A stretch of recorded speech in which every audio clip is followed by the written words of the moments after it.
Satyabama Institute of Science and Technology, Chennai and Sriperumbudur.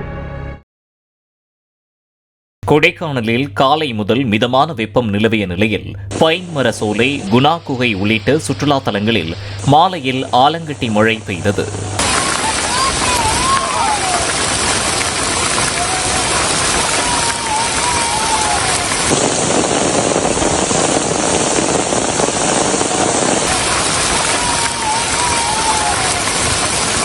திருவண்ணாமலையில் சூறாவளி காற்று, இடி மின்னலுடன் சுமார் 1 மணி நேரத்திற்கு மேலாக பெய்த மழையால் அண்ணாமலையார் கோவிலில் அம்மணி அம்மன் கோபுர நுழைவு வாயிலில் மழைநீர் தேங்கியது.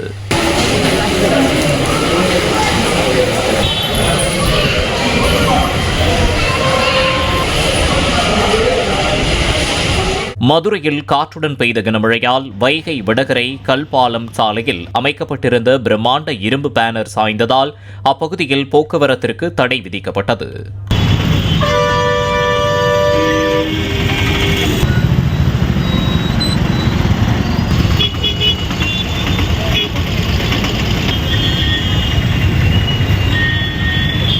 Satyabama Institute of Science and Technology, Chennai and Sriperumbudur. Play store மற்றும் ஆப் ஸ்டோரில் இருந்து பாலிமர் செயலியை QR கோடு மூலம் பதிவிறக்கம் செய்யுங்கள். செய்திகளை உடனுக்குடன் பெறுங்கள்.